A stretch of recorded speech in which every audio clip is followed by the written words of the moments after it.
Solve करेंगे CBSE board 2024 में आया हुआ सिमिलर ट्राइंगल का एक मोस्ट इंपॉर्टेंट एमसीक्यू, और ये एमसीक्यू कई बार बच्चों पेपर में रिपीट हो चुका है। इस एमसीक्यू को आपको भूलना नहीं है और बहुत ही इंपॉर्टेंट लिस्ट में इसको रख लेना है। तो आओ देखते हैं कि ये क्वेश्चन क्या कह रहा है।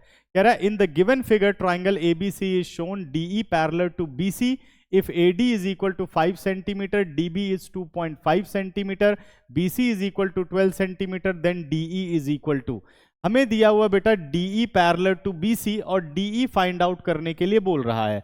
अगर क्वेश्चन में DE और BC में से कोई भी एक साइड फाइंड आउट करने के लिए बोले तो हमेशा ये समझ जाओ कि यहां हमें बेसिक प्रोपोर्शनैलिटी थ्योरम नहीं लगानी है। तो इस केस में हमेशा आपको यूज करना है सिमिलर ट्राइंगल। कब?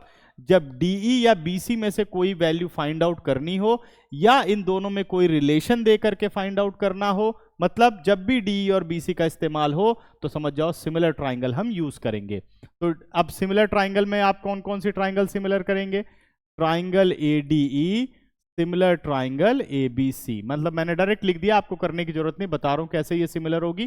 तो ट्राइंगल ADE और ट्राइंगल ABC में एंगल A और एंगल ए कॉमन है दोनों में। Angle D is equal to angle B होगा बिकॉज कोरस्पॉन्डिंग एंगल। तो ए क्राइटेरिया से ये ट्राइंगल हो गई सिमिलर। अगर ट्राइंगल सिमिलर हो गई तो कोरस्पॉन्डिंग साइड्स प्रोपोर्शनल होंगी। कौन सी साइड्स लेनी है? जो वैल्यूज गिवन है और जिसे फाइंड आउट करना है उससे रिलेटेड साइड्स हमें लेनी है। तो हमने ले लिया भाई AD upon AB, AD upon AB is equal to DE upon BC, DE upon BC। ठीक है ना। AD की वैल्यू कितनी हो गई? 5। AB की वैल्यू कितनी हो गई? AD प्लस DB, यानी 5 प्लस 2.5 7.5 आ गया, इज इक्वल टू DE हमें फाइंड आउट करना है, BC 12 हो गया।